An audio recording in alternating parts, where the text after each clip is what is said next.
At 52, this veteran thought he had already survived the worst the world could throw at him. War didn't break him. Loss didn't break him. But being forgotten almost did. With no home, no family, and only an aging K9 dog limping beside him, he walked into an abandoned mountain mine, expecting nothing more than a place to survive the night. What he found instead would change not only his life, but the lives of everyone the world had given up on. What happens next will make you believe in quiet miracles and second chances for the forgotten. Before we begin, tell me where you're watching from. Drop your country in the comments below. If you believe no child or animal should ever face fear alone, hit subscribe now and share this story with someone who needs hope. Butte, Montana, in early winter, has a way of making everything look older than it is. The hills around town sit like hunched shoulders under a ceiling of low, bruised clouds, and the wind comes down off the high country with a clean, indifferent force. It slips through the grid of brick buildings and weathered storefronts, finds every gap in a coat, every weak seam in a boot, and reminds you that warmth is never a guarantee, only something you manage to hold on to for another hour. Snow hadn't fully committed yet. Instead, it threatened in thin flurries that evaporated the moment they touched asphalt, leaving the streets wet and shining as if the city were sweating under its own history. Ethan Caldwell walked that shine with the careful economy of a man who had learned to conserve energy. He was 52, built the way some soldiers stay built long after the uniform is gone. Broad through the shoulders, thick in the forearms, the kind of strength that isn't showy but doesn't disappear either. His hair, once dark, had thinned at the crown and turned a gunmetal gray at the temples. It was cut close, more from habit than vanity. A neatly trimmed salt and pepper beard covered the angles of his jaw, but it couldn't soften his face completely. His cheekbones were sharp, his mouth set in a line that suggested he'd had too much practice holding back words. There were faint scars you wouldn't notice unless you looked twice, one near the right eyebrow, another pale line along his knuckle. Small records of years spent in places where mistakes had consequences. He wore a green civilian jacket that had seen too many seasons. Beneath the fabric rubbed smooth at the elbows, and beneath it a plaid flannel shirt in dark greens and black. His pants were olive work trousers, stiff at the knees, and his boots were scuffed but oiled, the laces tightened with the same quiet exactness he used on everything else. Ethan didn't dress to be seen. He dressed to last. Beside him, Shadow padded along without pulling the leash. Shadow was a retired K9, a German shepherd with a sable coat, dark along the back with warm brown shading in the flanks and legs, and a black muzzle that made his eyes stand out. He was about 9 now, past the prime that made him terrifyingly fast and nearly tireless, but still disciplined in the way he carried himself. His ears stayed alert, pivoting toward sounds Ethan barely registered. One back leg carried an old injury. In the cold, it stiffened, and the limp became more visible. Subtle, but enough to make Ethan's stomach tighten every time he noticed. Shadow's harness was plain black, worn at the straps, and the metal ring at the top clicked softly with each step, a steady, familiar sound. The two of them moved down Park Street toward a narrow building tucked between a pawnshop and a closed diner. The sign above the door read Hollis Rooms, weekly rates. The letters faded as if the place didn't want attention. A warm smell of old cooking oil drifted out of the diner's vents, even though it had been shut down for months, ghost heat with no one to claim it. Inside the boarding house, the hallway lighting was yellow and tired. A radiator ticked but didn't truly warm the air. Ethan's boots made a dull sound against the worn linoleum. Behind the small front desk sat the owner, a man named Rick Hollis, late 40s, pale skin that looked permanently underrested, thinning blonde hair combed back to disguise the retreating line, and a habit of blinking too slowly when he was uncomfortable. Rick wasn't cruel, not exactly. He was a man who had learned to keep his own panic behind his eyes because it never helped to show it. Rick looked up when Ethan entered, then glanced down at the dog and quickly away again. "Morning," he said, as if they were neighbors instead of someone who owed money and someone who needed it. Ethan removed his gloves, folded them once, and held them in one hand. "I've got the rest on Friday," he said. His voice was calm, low, the way it had been in briefings when the room was loud and time was short. Same as I told you. Rick's mouth tightened, then relaxed. But he opened the ledger on the desk, ran his finger down a list as if it might produce a different answer. Ethan, I can't keep doing this, he said. My insurance went up. Heating's killing me. Half the rooms are empty because folks skipped out. I'm not a charity. Ethan nodded once. He'd heard the word charity used like a weapon before. I'm not asking for charity, Rick exhaled through his nose. You're asking for time. That's the same thing when bills don't wait. He hesitated, then softened by a fraction. You're a decent tenant. Quiet. No trouble. But the dog, Shadow's ears flicked, not because he understood the words, but because he understood the tone. He stayed seated at Ethan's left heel, eyes steady, breathing slow. The dog hasn't caused you a single problem, Ethan said. It's not that, Rick said quickly, defensive. It's other people, complaints. Someone said they felt unsafe walking past your door. Someone else thinks dogs don't belong here.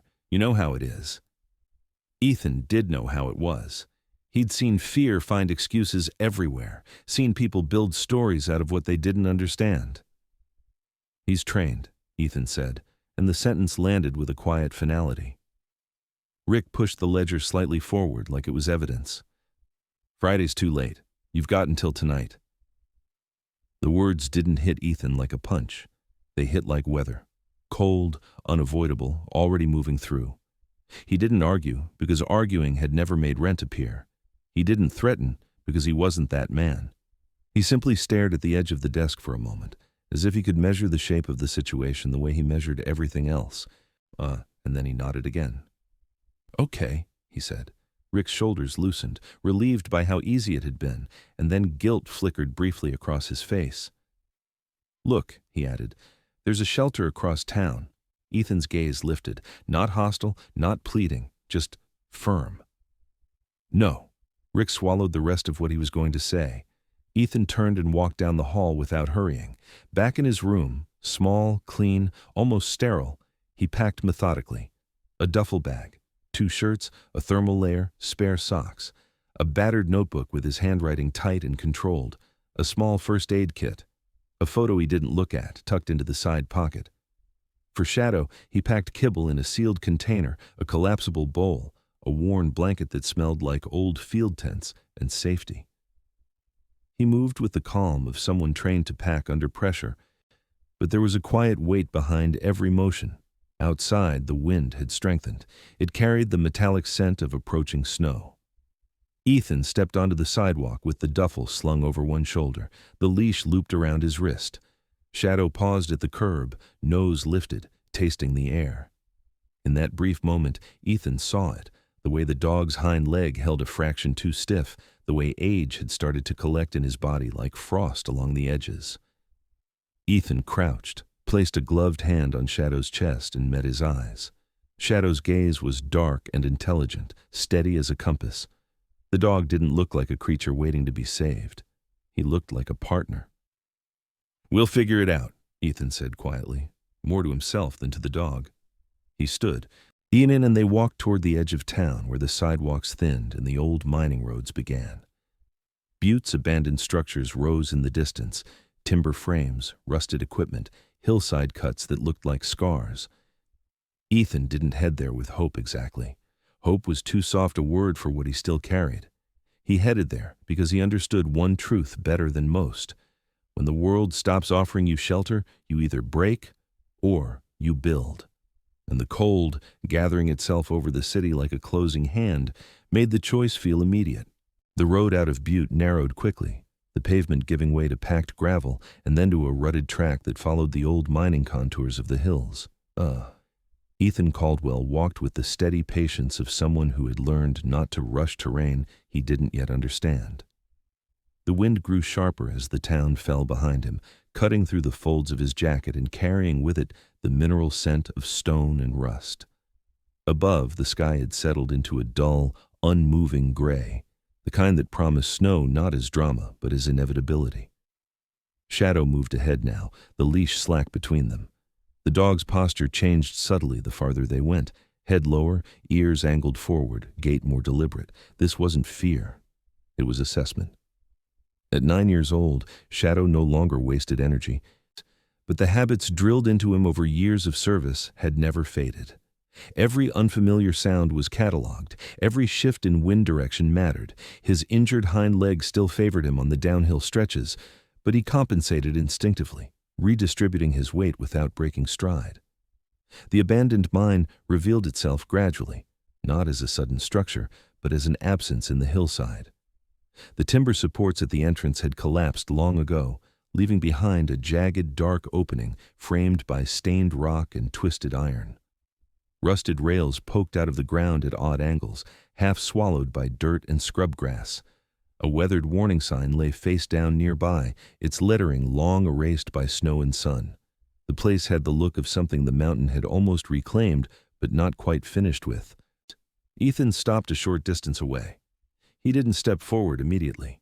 He studied the slope above the entrance, the line of fractured stone, the way water stains traced paths down the rock face. He checked the ground underfoot for signs of recent collapse, testing it with the toe of his boot. Years earlier, in another life, he had learned that rushing into unknown spaces was how people got killed. Shadow halted beside him, nose lifting, then lowering again.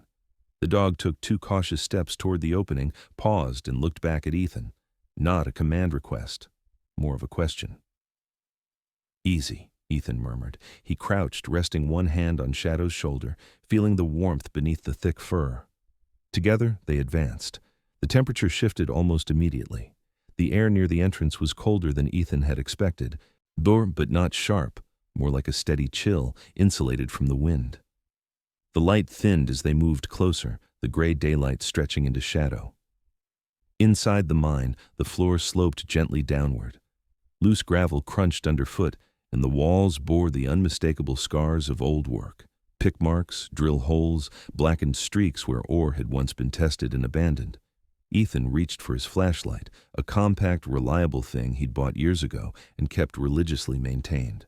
The beam cut through the darkness, revealing a tunnel that extended farther than he'd guessed, straight and relatively uniform. He didn't go far on that first entry. 10 yards, maybe 15, enough to feel the space, to listen. The silence inside was not absolute. There was a faint constant sound, like breath drawn through stone. Air movement. That mattered. A mine without ventilation was a coffin waiting to close. Shadow's behavior changed again. He relaxed, not fully but enough that Ethan noticed. The dog moved to the side of the tunnel, sniffed along the wall, then sat, tail resting on the ground.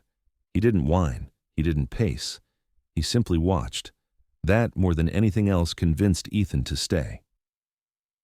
They returned to the entrance as daylight faded, setting up a temporary camp just outside the mine. Ethan cleared a small area of brush, stacking rocks into a rough windbreak. He unrolled Shadow's blanket first, spreading it on the flattest patch of ground he could find, then set about preparing a simple meal. The motions were automatic: stove, match, water, ration pack. He ate slowly, conserving heat as much as food, while Shadow chewed his kibble with methodical focus. As night settled, the temperature dropped fast. Frost formed on the edges of the rocks and the wind picked up, whistling through dead grass. Ethan zipped his jacket higher and watched the mine entrance. The darkness inside seemed thicker now, less like empty space and more like depth. He didn't sleep much. He never did on the first night in a new place. Instead, he sat with his back against a rock, one hand resting on the leash, listening to the mountain. Somewhere in the distance, metal creaked, a loose sheet of iron shifting with the wind. Once he thought he heard movement inside the tunnel, but Shadow didn't react, and Ethan forced himself to trust that. Morning arrived quietly, a pale light filtering through the clouds. Ethan rose stiffly, joints complaining, and made a decision that felt less like a gamble and more like a calculation. He packed up the temporary camp, slung his duffel over his shoulder, and stepped into the mine with deliberate confidence. Inside, the air was calmer. The temperature held steady, noticeably warmer than outside, and the floor remained dry, even where the tunnel narrowed.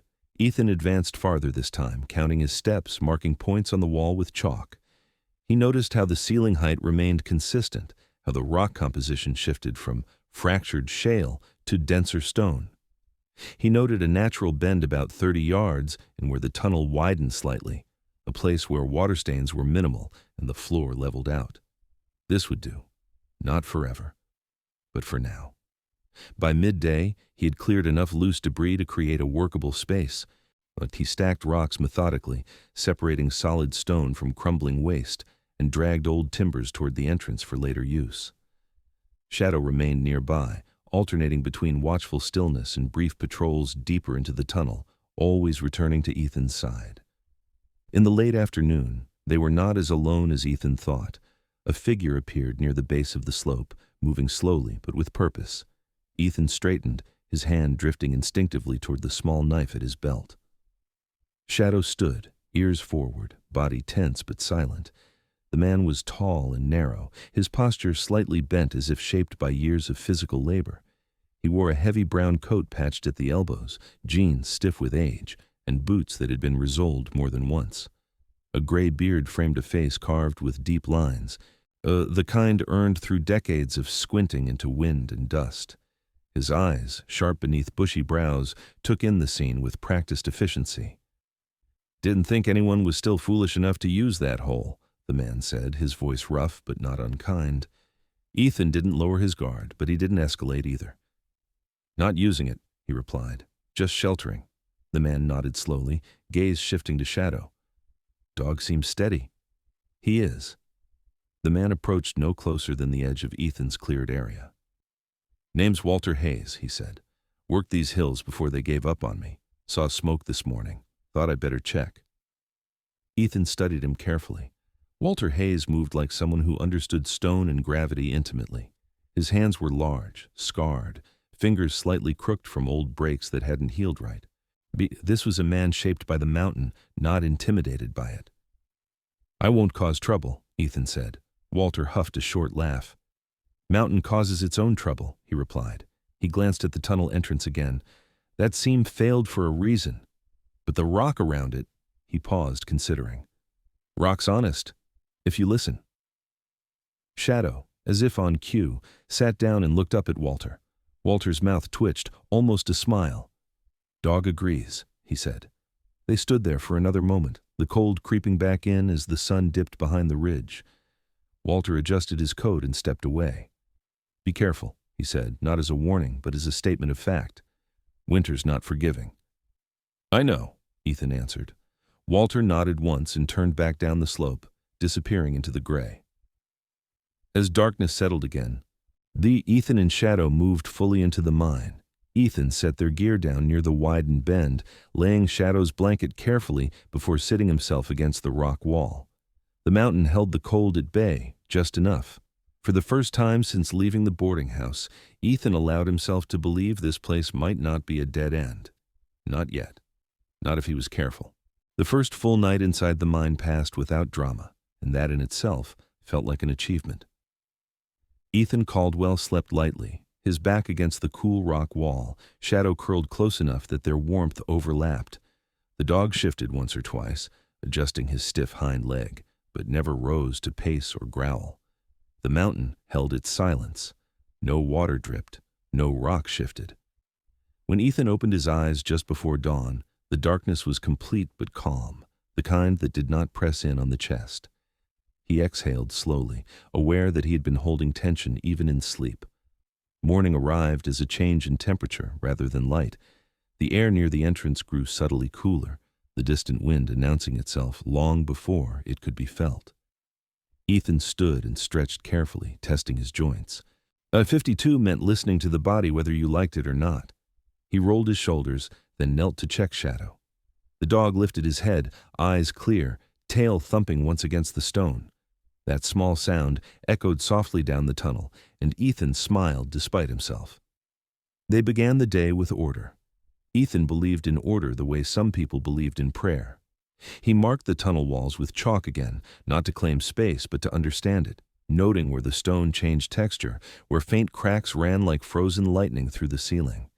He worked slowly, moving loose debris away from the living area he had chosen near the widened bend. Anything that crumbled under pressure went into one pile. Anything solid enough to build with went into another. He remembered the words Walter Hayes had used the night before, "rock's honest," and found that the phrase fit. The stone told him what it could bear if he paid attention. Shadow shadowed him, no longer patrolling as much as observing. When Ethan dragged a length of old timber across the floor, the dog repositioned himself automatically, staying clear of the path. When Ethan knelt to examine a crack in the wall, Shadow stood watch at the bend, ears angled toward the entrance. The choreography was familiar, born of years spent moving through dangerous spaces together. Ethan trusted Shadow's instincts more than his own when it came to unseen threats. By late morning, Ethan noticed something he hadn't expected. The back of the tunnel, beyond the widened section, held air that barely moved at all. As it wasn't stagnant, there was no heaviness to it, but it was still, insulated from the shifting currents nearer the entrance. He stood there for a long moment, closing his eyes, feeling the difference on his skin. This place would hold heat. That mattered.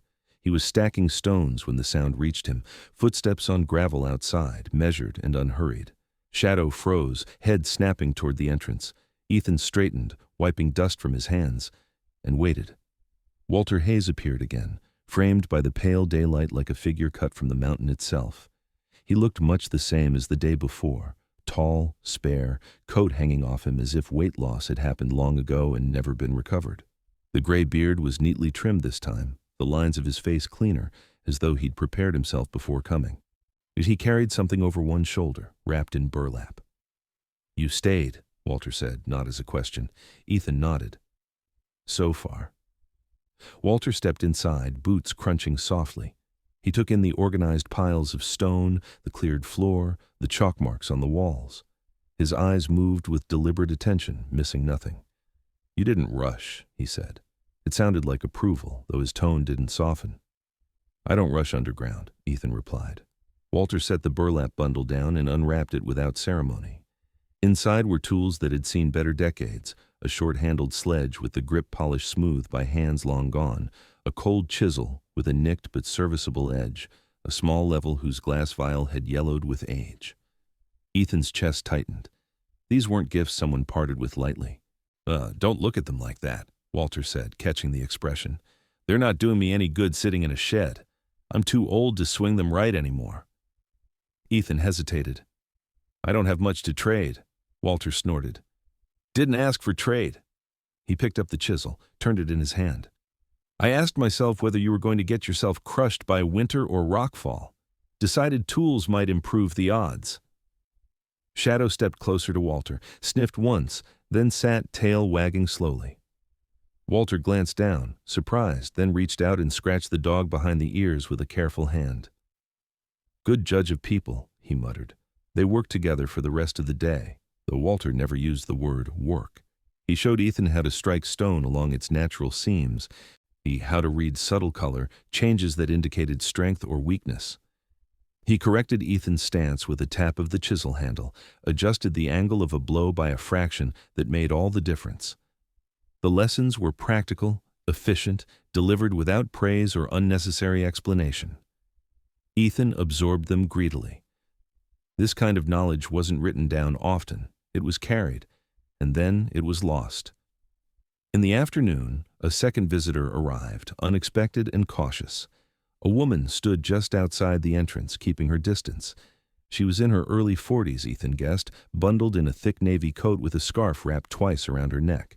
Her hair was dark brown, pulled back into a low, practical knot, and her skin was pale from long winters.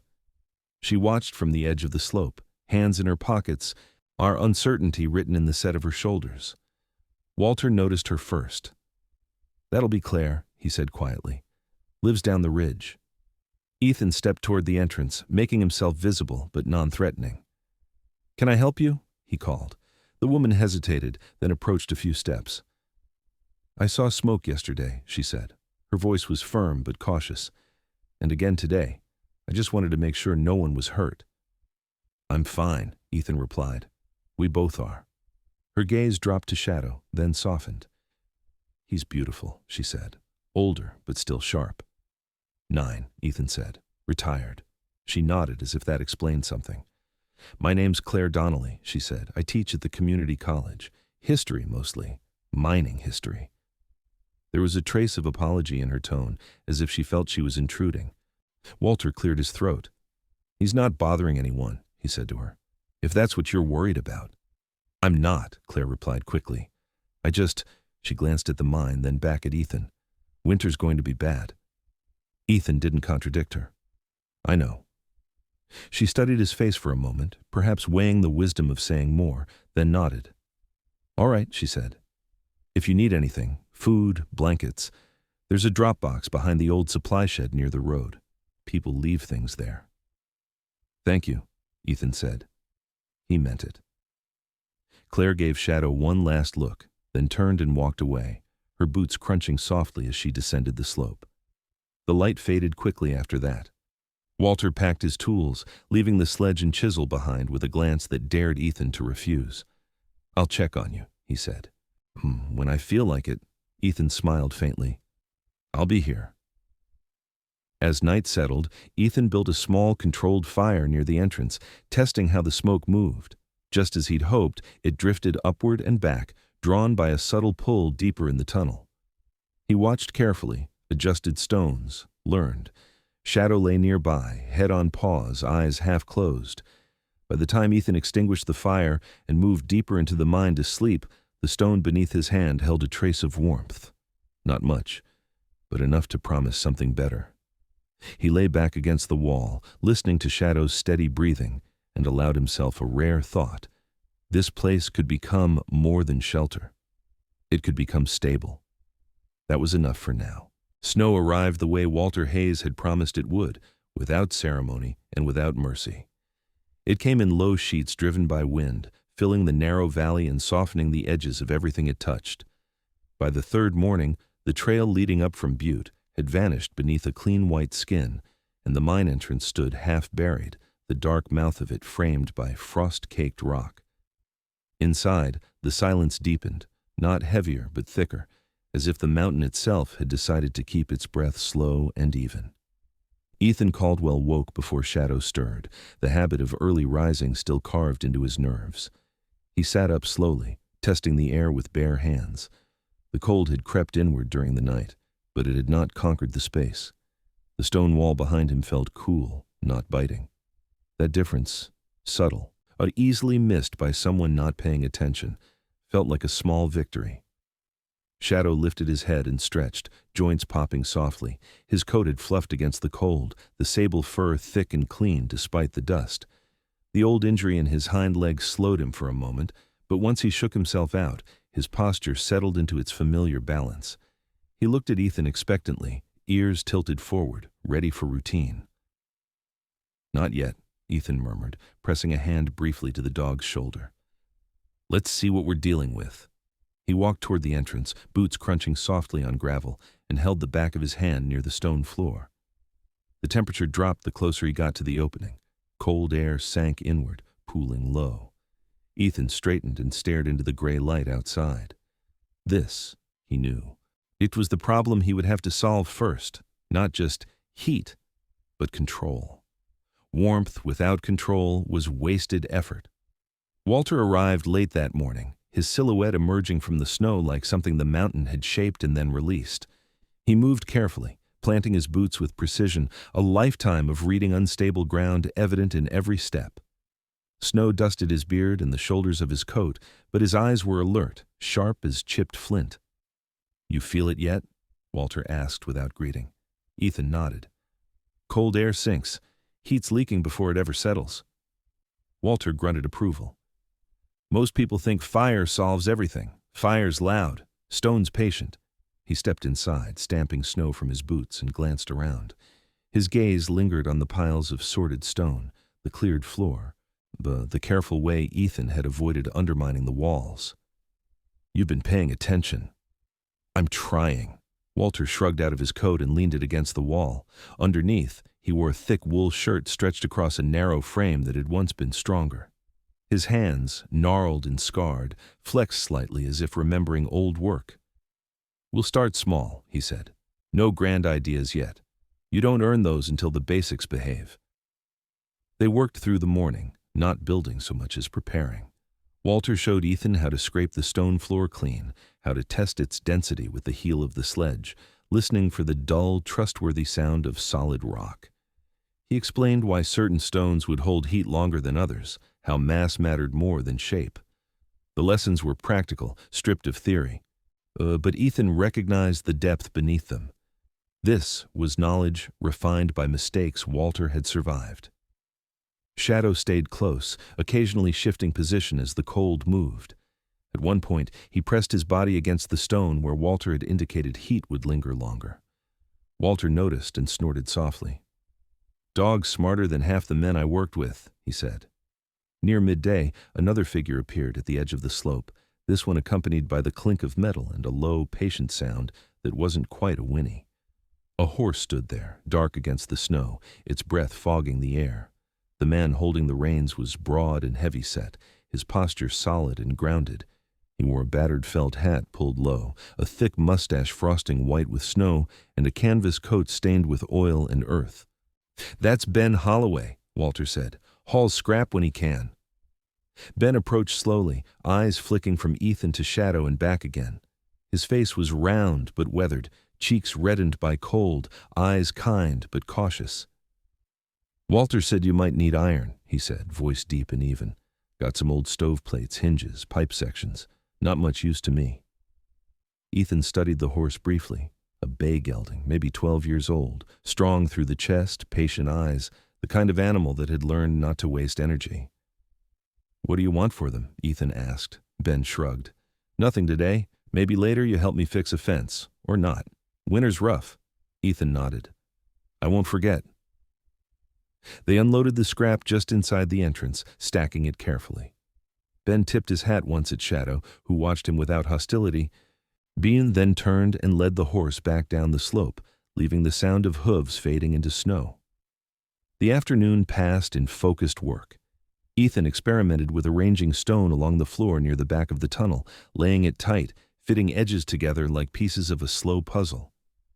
Walter watched without interrupting, only stepping in when Ethan's angle was wrong or when a stone threatened to crack under stress. They didn't light a fire yet. Not inside. Walter insisted on patience. As evening approached, Ethan noticed the difference. The section of floor they'd worked on no longer felt uniformly cold. It held the faintest suggestion of warmth, a memory rather than a presence. Ethan pressed his palm flat against it and felt something like promise. Claire Donnelly returned just before dusk, her scarf wrapped higher this time, her cheeks flushed from the climb. She carried a small pack over one shoulder and stopped short when she saw Walter and the stacked iron. "Looks like you've started a village," she said lightly. "Just learning," Ethan replied. She set the pack down near the entrance. "Blankets, some canned food, no strings." She glanced at the stone floor, curiosity lighting her eyes. "You know," she said, "there were families who lived like this 100 years ago, before furnaces, before insulation. The earth did most of the work." Walter gave her a sideways look. "We know." Claire smiled, unoffended, and crouched to greet Shadow, who accepted the attention with dignified tolerance. "He's settling," she observed. "That's a good sign." Night fell early, the snow outside reflecting just enough light to turn the tunnel mouth pale and distant. Ethan built a small fire at the edge of the prepared stone section, careful, controlled. Smoke lifted and drifted back as before, drawn by the subtle pull deeper inside. He fed the fire, briefly, then let it die. Hours later, when he pressed his hand to the stone floor, it was unmistakably warmer. Walter nodded, satisfied. "That's how you begin," he said. "You don't chase warmth. You give it somewhere to stay." When Ethan lay down beside Shadow that night, the cold felt held at a distance, not defeated, but delayed. It was enough. For the first time, he slept deeply, trusting the mountain to do what it had done long before him, keep what it was given. Winter settled in fully after that, not with spectacle, but with persistence.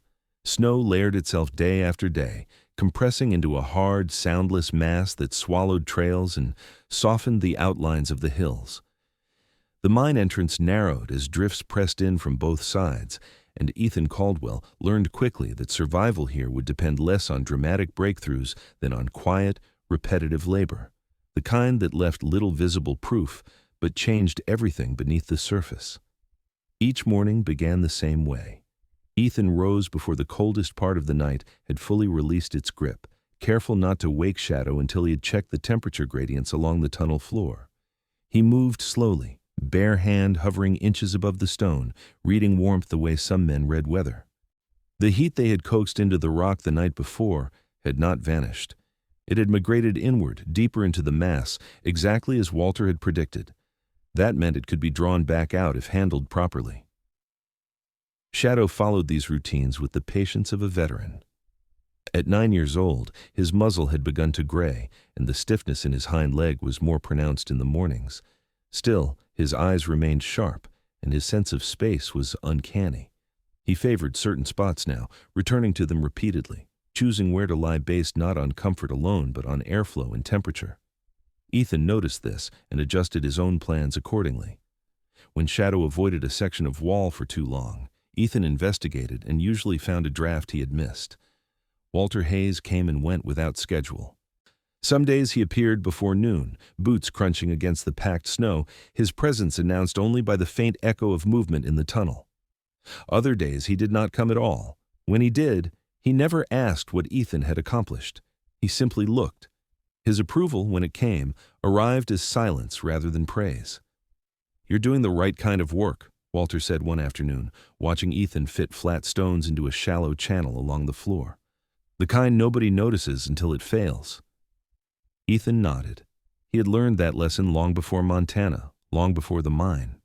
In the Army, the most important preparations were often the least visible. The hours spent checking routes, rehearsing contingencies, reinforcing positions that never saw direct contact. Survival depended on things going unnoticed. By midweek, Ethan began shaping a narrow trench beneath the stone floor, using the chisel Walter had given him. He worked slowly, tapping rather than striking, letting the stone separate along its own weaknesses.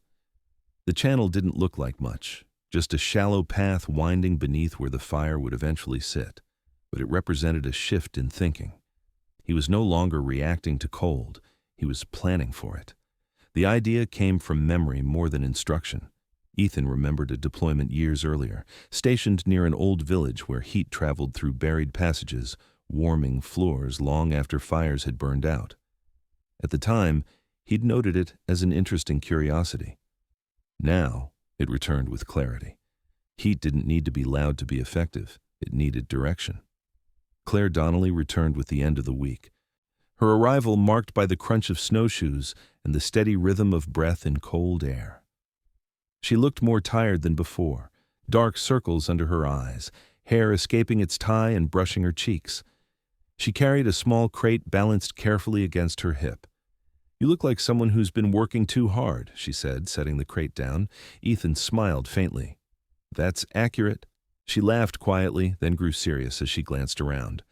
"I brought books," she said, "old ones, about mining structures, and a journal from the 1930s, notes from a surveyor who lived in one of these hills during the Depression." She hesitated. "Thought you might find it useful." "I will," Ethan said. He meant it. Claire stayed longer this time, warming her hands near the small fire Ethan lit briefly at the entrance. She spoke about her students, about how few of them believed history had anything to teach them about modern problems. "They think survival is something abstract," she said, "something handled by systems." Her gaze drifted to the stone walls. "But systems fail." Shadow lay nearby, head on paws, eyes half closed but attentive. Claire noticed him watching her and smiled. "He listens," she said. "He remembers," Ethan corrected gently. That night, after Claire left, Ethan tested the channel for the first time. He built a small fire at the entrance of the trench, feeding it carefully, watching how smoke moved through the path beneath the stone.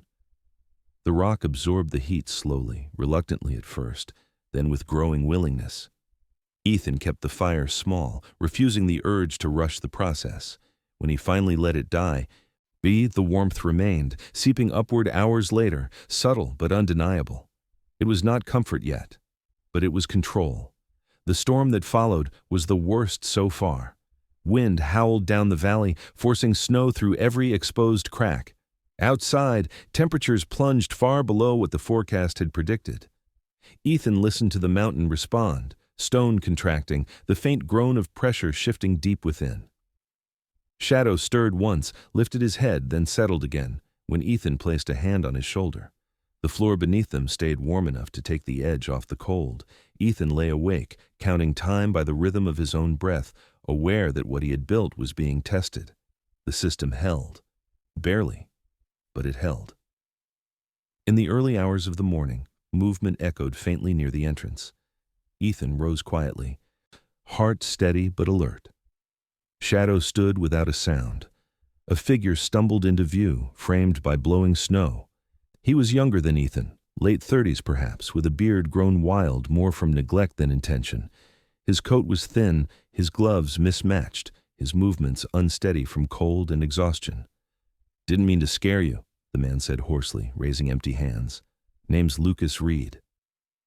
Lucas was lean, almost gaunt, with sharp cheekbones and eyes that darted nervously despite his obvious fatigue. He smelled of cold and desperation. "Truck broke down," he said. "Been walking since yesterday." Ethan assessed him quickly, noting frost-reddened fingers, shallow breathing. "Sit," Ethan said, voice firm but not unkind. "Slow breaths." Lucas obeyed, collapsing onto a stone near the entrance. Shadow approached cautiously, sniffed once, then stepped back, watching. They gave Lucas water first, then warmth in stages. Ethan didn't bring him deeper into the mine yet.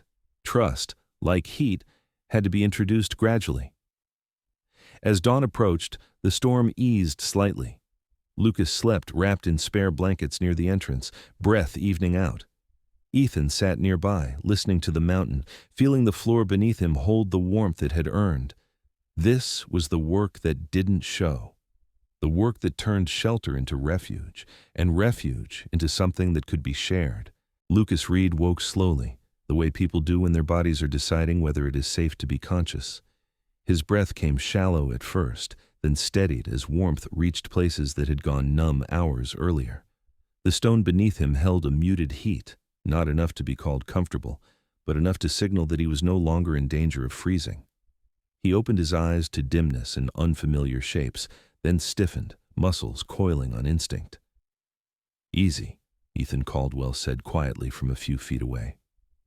Ethan sat with his back to the wall, a mug cradled in both hands, steam curling faintly upward. The light from a small lantern softened the hard lines of his face, but did not erase them. His posture was relaxed but not careless. He looked like a man who had learned to be still without ever fully standing down. Lucas swallowed. His beard was darker than Ethan's, thicker, curling unevenly along his jaw as if he'd stopped caring about it months ago. His hair fell into his eyes in tangled strands, and the skin beneath the grime was pale, stretched tight over sharp cheekbones. He was not weak exactly, but exhaustion had stripped him down to essentials. "Didn't think I'd wake up," he said hoarsely. "You did," Ethan replied. "That's enough for now." Shadow lay between them, head resting on his paws, eyes open and alert. Lucas noticed the dog then, and flinched slightly, then relaxed when Shadow didn't move. "He yours?" "He's with me," Ethan said. Lucas nodded, accepting the distinction. He shifted, winced as circulation returned to his fingers, then forced himself still. "Truck's gone," he said. "Probably buried by now." "We'll check later," Ethan said. "Storm's breaking." Lucas's gaze traveled the tunnel, taking in the stacked stone, the organized piles of material, the deliberate way everything seemed placed. "You live here?" "I'm building here." That answer seemed to satisfy Lucas more than a simple yes. He leaned his head back against the wall and closed his eyes briefly. "Name's Lucas Reed," he said again, as if reintroducing himself under better circumstances. "Used to work maintenance up north, laid off last spring. Been chasing jobs since." Ethan listened without interrupting. People told their stories when they were ready. Silence gave them space to do it honestly. By midday, Lucas was steady enough to stand. Ethan kept him near the entrance at first, not out of mistrust but out of habit.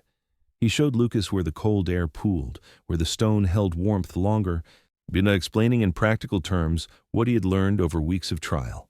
Lucas listened closely, nodding, asking questions that showed he understood systems, even if he hadn't named them that way before. Walter Hayes arrived shortly after noon, his eyes narrowing slightly when he saw Lucas. He assessed the situation in seconds, then said nothing. That was his way. When Ethan explained briefly, Walter only grunted and set to work where he'd left off days earlier. Lucas watched him with open curiosity. "You teach like that?" he asked Ethan quietly. "Only if someone's paying attention," Ethan replied.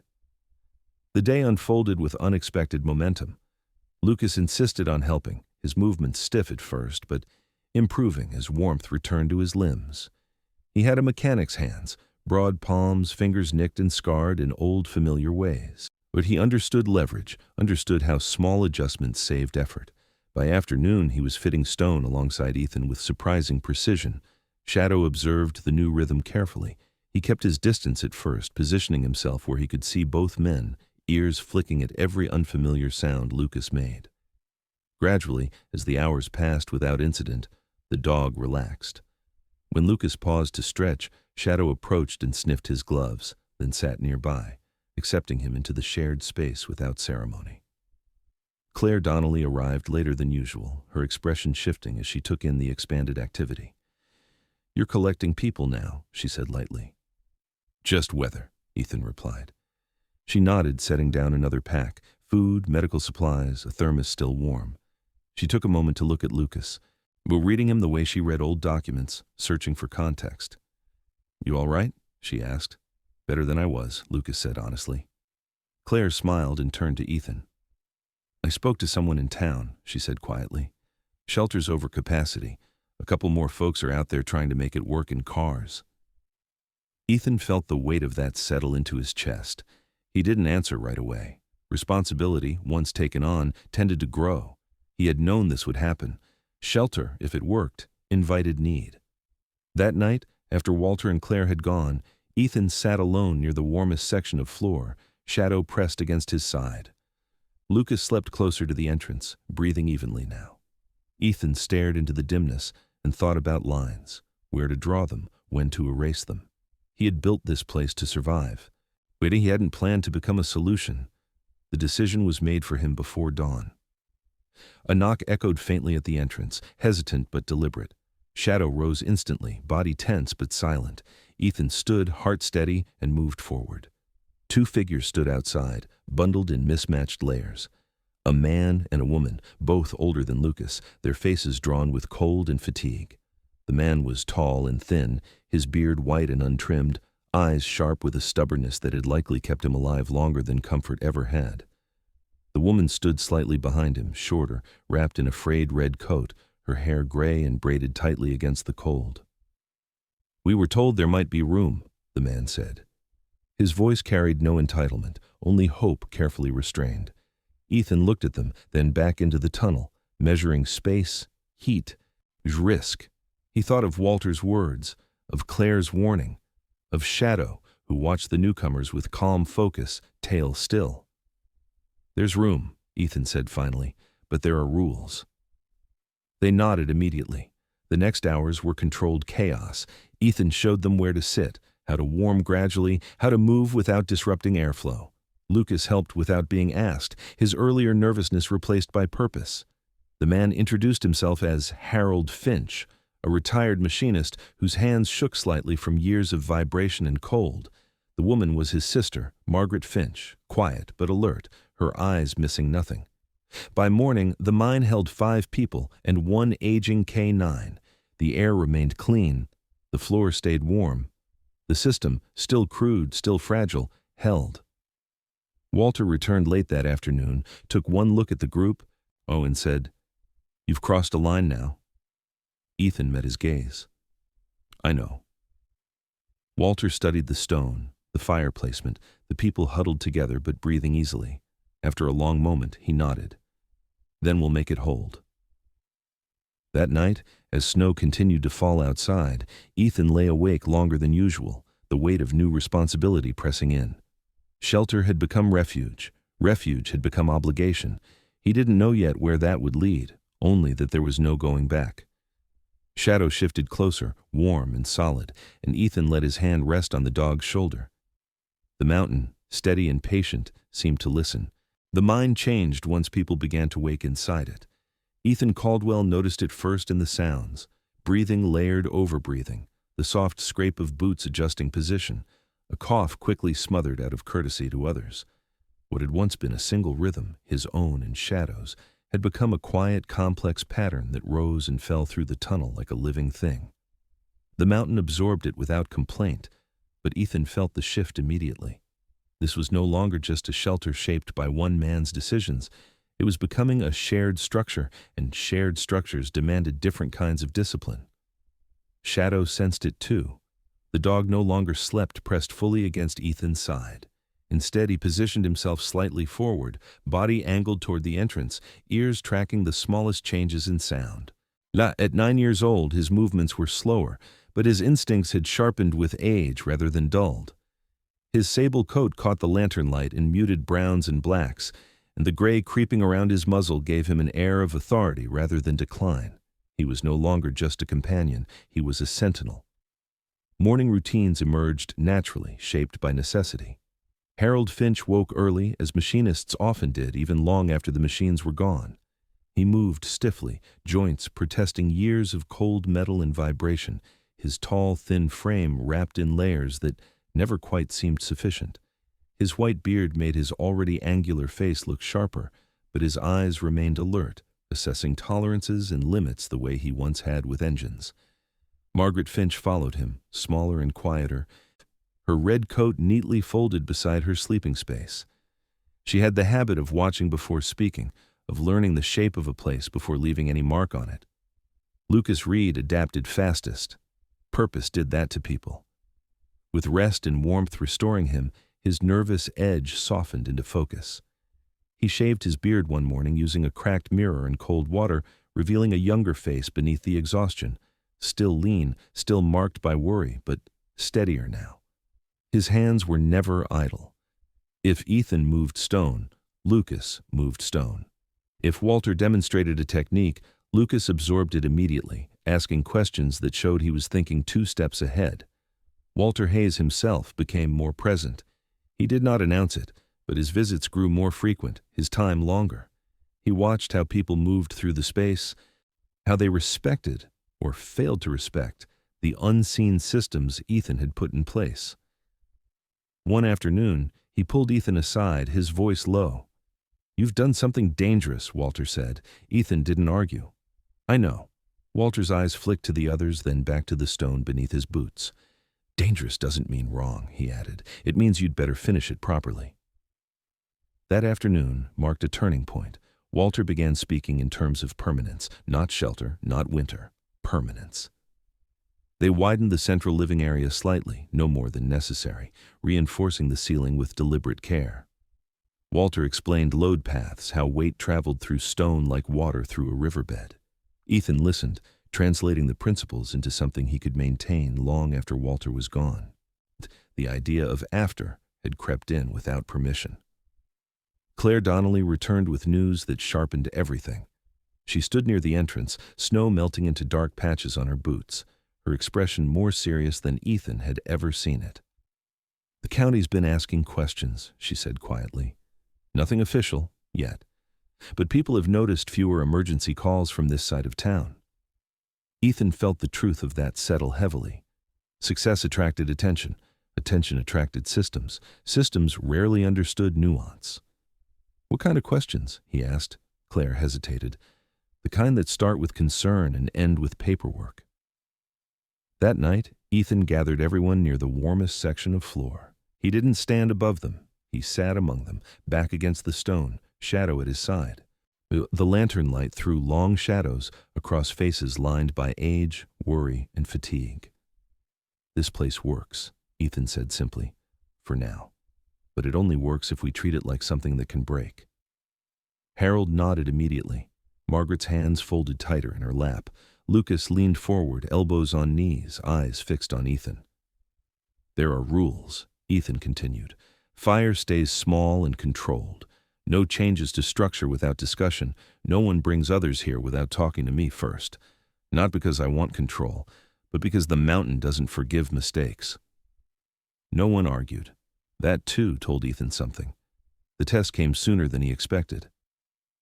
Late the next evening, while snow whispered steadily against the entrance, a new sound cut through the quiet.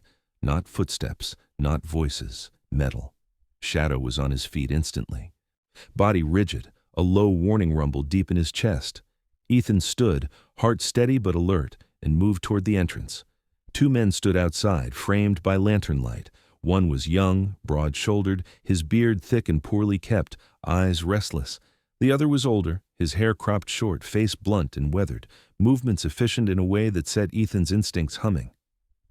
"We're not looking for trouble," the older man said. His voice carried confidence, not apology. "Just heard there was a warm place up here." Ethan studied them carefully. The younger man shifted his weight too often. The older one didn't shift at all. Neither looked desperate. They looked curious.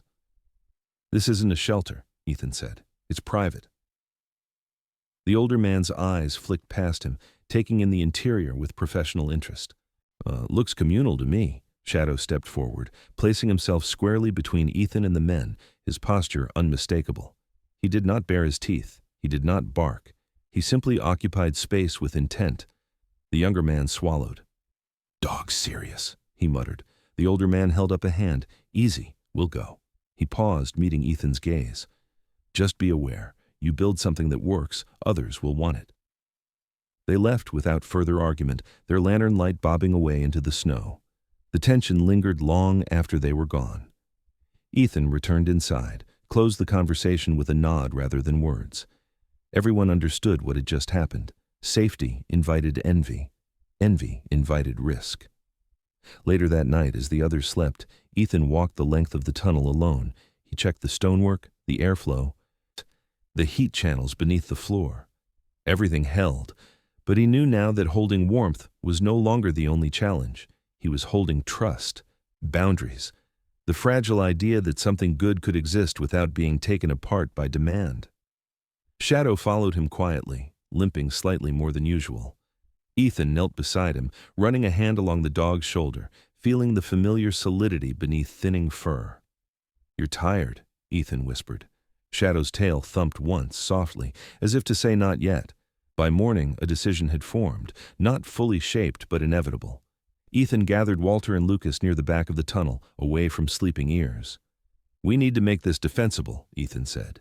"Not with weapons, with structure, with legitimacy." Walter studied him for a long moment, then nodded.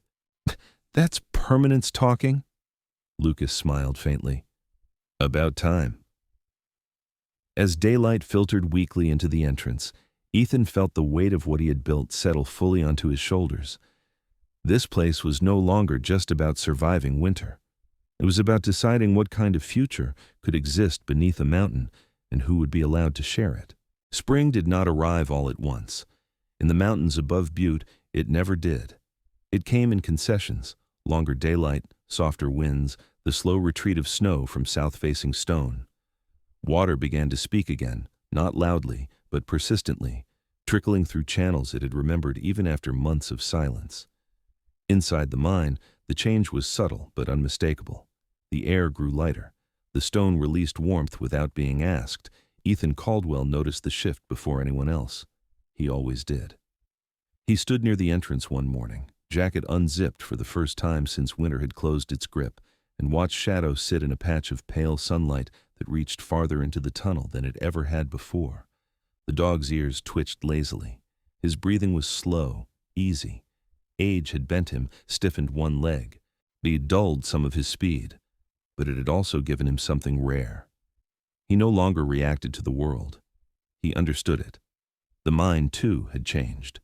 What had begun as a refuge now carried the quiet order of a home that expected to remain. Stone shelves lined the walls with intention rather than improvisation. The heat channels beneath the floor had been refined, extended, sealed with care. The firebox had been repositioned deeper, its smoke guided upward through a narrow chimney Walter had helped shape along a natural fissure in the rock. The air moved cleanly now, drawing in coolness where it was needed, releasing warmth where it mattered. Walter Hayes came less often, but when he did, he stayed longer. The mountain no longer intimidated him, but his body did. His beard had thinned, his hands shook slightly when cold lingered too long, yet his eyes remained sharp. He walked the tunnel slowly, leaning on a stout cane Lucas had carved for him, checking the stone with the back of his fingers, listening. "You've finished the learning phase," Walter said one afternoon. "Now comes maintenance. Ethan nodded. He understood that better than most. Maintenance was not glamorous. It was what kept things alive. Lucas Reed had changed too. He carried himself differently now, shoulders squared, movements efficient. The nervous tension that once pulled at him had eased into something steadier. He had taken responsibility for the fire system, timing burns, measuring how long heat lingered, adjusting intake with an instinct that surprised even him. The Finch siblings had settled into rhythms of their own. Harold repaired what broke. His machinist's mind always searching for tolerances, margins, ways to reduce wear. Margaret organized supplies, tracked food, kept quiet watch over small details no one else noticed. Claire Donnelly arrived one clear morning with news that carried neither urgency nor alarm. She stood near the entrance, notebook tucked under one arm, her dark hair shorter now, cut for practicality. "The county's done asking questions," she said, "at least for now. They've decided this is unofficially acceptable." Ethan raised an eyebrow. "That's not a phrase that inspires confidence," she smiled faintly. "It's the best kind of approval you'll get without paperwork." Later that day, Ben Holloway returned with his old bay horse, the animal's coat shedding winter in rough patches. Ben looked healthier too, heavier through the shoulders, but his mustache less brittle with frost. He brought lumber this time, salvaged from a collapsed outbuilding, and unloaded it without comment. He tied the horse near the entrance, where Shadow watched it with mild curiosity. The horse snorted once, then lowered its head, unconcerned. "You planning to stay here long?" Ben asked Ethan. Ethan glanced around at the stone, the people, the systems holding quietly together. "I think the place has decided that," he said. "The real test came not from winter or bureaucracy, but from change." One afternoon, while Lucas and Ethan worked on reinforcing the outer doorframe, solid construction of stone and salvaged timber, a small figure appeared at the base of the slope. She moved slowly, carefully, as if unsure the mountain would tolerate her presence. She was young, perhaps 17, slight of build, wearing an oversized jacket cinched tight at the waist. Her hair was a pale blonde, cut unevenly, her face thin but determined. Shadow noticed her first and stood, tail still, ears forward. Ethan straightened, heart steady. "My name's Anna Whitfield," the girl said when she reached the entrance. Her voice shook only slightly. "I was told. Someone here helps." She had been living in her car, she explained, sleeping in layers, trying to make money last until something changed. Something had finally broken. The engine, the cold, her resolve. She didn't cry. She didn't beg. She simply stood there, hands tucked into sleeves too long for her arms, eyes fixed on Ethan as if measuring whether he was real. Ethan looked at her and felt the familiar weight settle again. Shelter invited need, but need also invited meaning. "You'll stay near the entrance at first," he said. "We'll see how it goes." She nodded immediately, relief flashing across her face before discipline pushed it down. That night, after Anna had been settled, Ethan sat alone with Shadow near the back of the tunnel. The dog rested his head against Ethan's knee, eyes half closed, content. Ethan ran his fingers through the thick fur, feeling the warmth, the life beneath it. "You did good," Ethan whispered. Shadow's tail thumped once, slow and deliberate. Weeks passed, snow receded, grass reappeared in stubborn patches along the slopes. The mine did not empty as spring arrived. No one rushed to leave. Instead, people began to talk about improvements that assumed time rather than escape. A second storage alcove, better drainage, a garden plot outside, once the ground softened enough to accept seed. Ethan watched it all with quiet awareness. He had not planned this. He had not sought it, but he understood now that the mountain had offered him more than shelter. It had offered him a role. One evening, as the sun dipped low and painted the hills in gold, Ethan stood at the entrance with Claire beside him. Shadow lay nearby, stretched out, soaking in the last warmth of the day. "You could leave," Claire said softly. "Any time." Ethan considered it honestly. The road was still there. Town still existed. Other lives were possible. "I know," he said, "but this place works." Claire smiled. "So do you." As darkness settled, lanterns flickered on inside the mine, not harsh, not bright, but steady. Laughter echoed faintly, carried by stone that had learned how to hold sound without trapping it. Ethan stepped back inside, the mountain closing around him not as a prison, but as an embrace shaped by patience and choice. Shelter had become home, responsibility had become purpose, and beneath layers of stone and earth, something rare had taken root, not just survival, but belonging. Sometimes miracles don't arrive with thunder or blinding light. Sometimes they come quietly, through stone, patience, and the courage to stay when walking away would be easier. This story is not just about a veteran, a dog, or a mountain shelter. It is about the way God works when the world looks away. When doors close, He opens places we never thought to look. When people are forgotten, He plants purpose in the very ground beneath their feet. In our everyday lives, we all face moments that feel like abandoned places. Broken dreams, lost jobs, loneliness, fear, or silence where answers should be. But maybe those moments are not endings. Maybe they are invitations, invitations to build, to stay, to trust, to believe that even when we feel unseen, God is still working quietly, patiently, faithfully. If this story touched your heart, share it with someone who may be struggling right now. Leave a comment below and tell us what abandoned place in your life you're still trying to believe in.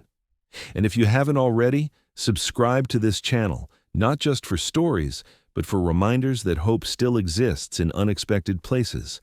May God bless you, protect you, and guide your steps. May He give warmth to those facing cold nights, strength to those who feel forgotten, and peace to every heart watching today.